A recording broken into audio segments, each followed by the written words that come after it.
Oi pessoal, tudo bom? A gente vai falar hoje sobre o filme Armadilha em cartaz no Max. Bem-vindos a mais um lançamento do Cinepod. M. Night Shyamalan é um cineasta que tem uma relação de amor e ódio muito clara entre o público. Você tem pessoas que amam o cinema do Shyamalan, você tem pessoas que odeiam o cinema do Shyamalan e todo mundo com a sua justificativa muito clara. Tá? Antes da gente começar a falar de Armadilha, é importante a gente fazer um pequeno retrospecto da carreira do Shyamalan. E só para começar, eu sou daqueles que gosta muito do cinema dele, apesar de saber que ele volta e meia pisa aqui e ali na bola. O Shyamalan se tornou conhecido do grande público em 1999 por conta de O Sexto Sentido, que apesar de ser um filme que já tem 25 anos, eu vou evitar entrar em spoilers, mas basicamente basta você lembrar que era aquele filme do menino que via gente morta. O grande sucesso de O Sexto Sentido levou o cineasta a fazer no ano seguinte Corpo Fechado, que eu considero um dos melhores filmes de super-heróis já feitos na história, né? Que você tinha o Bruce Willis novamente, né? Como um personagem que descobria que ele era invulnerável, e ao mesmo tempo você tinha um personagem do Samuel Jackson que tentava provar para ele que ele realmente era um super-herói, que ele devia assumir essa identidade, né? Logo depois a gente teve Sinais também, que aliás foi com o Mel Gibson,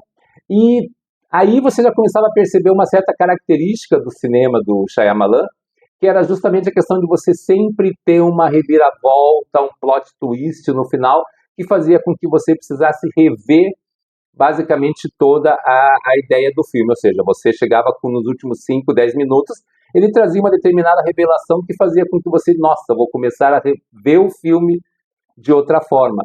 Isso, de certa maneira, caracterizou bastante o cinema do Shyamalan, mas ao mesmo tempo acabou se tornando uma armadilha, uma armadilha para ele, para que ele sempre fizesse algum tipo de reviravolta. E isso acabou fazendo com que ele ficasse, de certa forma, meio preso a uma fórmula que foi se desgastando ao longo do tempo, né? Então, logo depois ele fez A Vila, ele fez A Dama na Água, e aí começou uma certa decadência do Shyamalan, porque A Dama na Água não fez muito sucesso, ele foi obrigado a ter que fazer uns filmes comerciais que não deram muito certo. Então ele fez aquele filme com o Will Smith, que eu, graças a Deus, não me lembro nem o nome.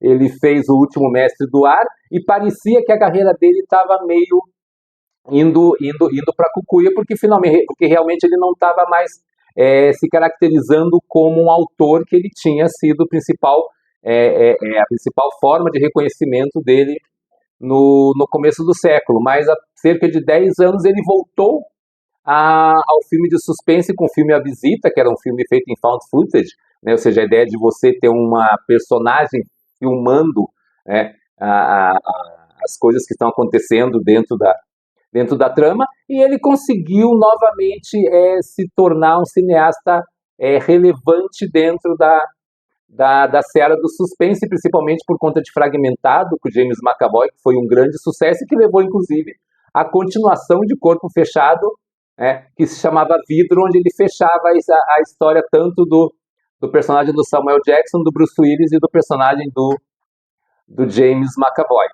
O Shyamalan tem um cinema que eu considero que você precisa ter um acordo não verbal em relação ao que ele tá mostrando na tela. O que significa isso?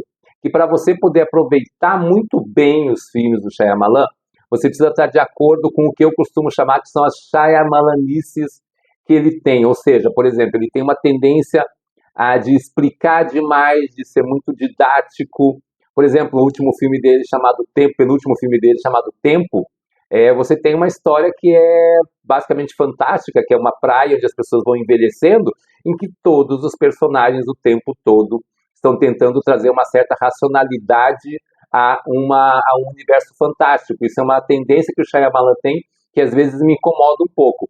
Aqui em Armadilha, ele abandonou um pouco toda a questão sobrenatural, toda a questão fantasiosa, e quis fazer um filme de suspense mais tradicional, mas nem tanto.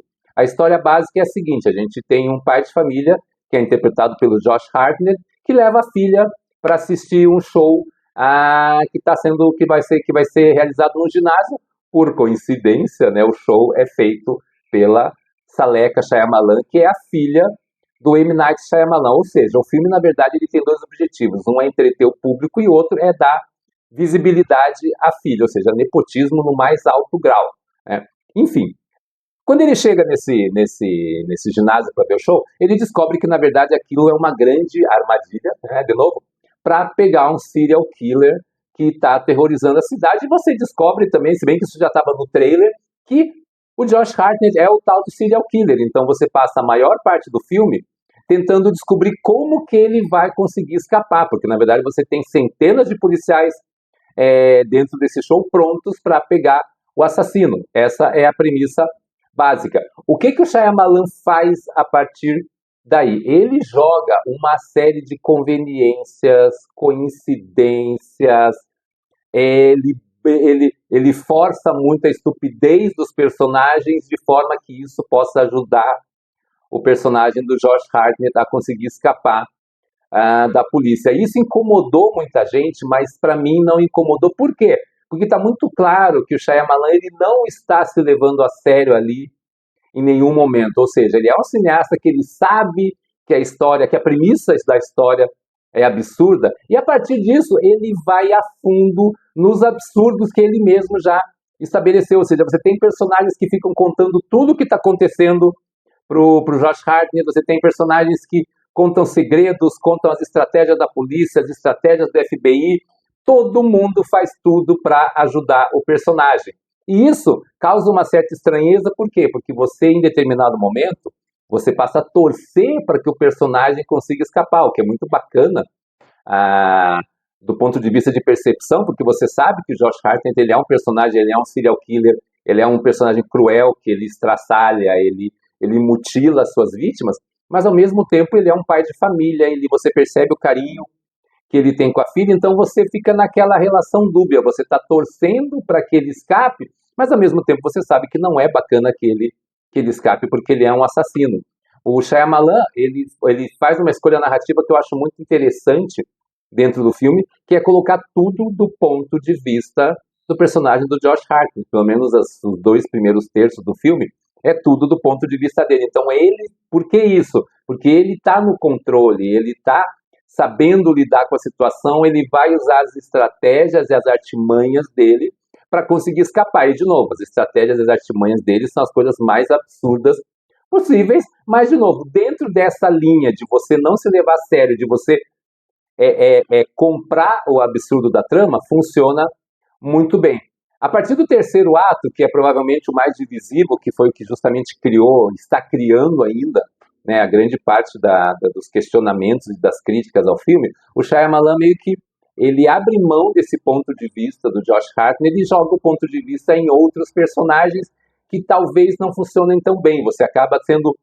o terceiro ato fica muito em cima da personagem da filha dele, que como cantora não é uma boa atriz, e como atriz não é uma boa cantora, enfim, a filha dele acaba sendo o ponto focal do terceiro ato, e isso enfraquece realmente um pouco a trama. Existe outro ponto também que eu acho muito interessante, é que provavelmente Shyamalan chegou e foi discutir com a família. Filha 1, filha 2, esposa. O que a gente pode colocar no final desse filme? Daí uma sugeriu, ele podia acontecer isso, podia acontecer isso, podia acontecer isso também, podia acontecer isso, e ele resolve colocar todas as possibilidades possíveis de reviravoltas nos últimos 30 minutos. Então, tudo que você puder imaginar que vai acontecer no filme, ele coloca naqueles últimos 30 minutos, e ele, inclusive, demora muito para terminar. É nítido que o Shyamalan, ele gosta muito dos personagens, ele gosta muito do personagem do Josh Hartnett, e ele demora para poder se desvincular do personagem e acabar o filme. E, de qualquer forma, ele vai terminar naquela forma completamente absurda, e você ainda vai se terminar com um certo sorrisinho, porque existe uma grande possibilidade de você ter uma continuação ali. Então, Armadilha é aquele filme assim, que você precisa comprar a ideia para você aproveitar bastante. Caso você não compre a ideia, você vai achar que o filme é completamente idiota e que não faz o menor sentido. Mas, caso você compre a ideia de que aquilo é absurdo e que o absurdo faz parte do próprio conceito que o Shyamalan estabeleceu, você vai curtir bastante esse filme. Certo, pessoal? Espero que vocês tenham gostado dessa conversa. Curte aí o canal da Tribuna e até a próxima.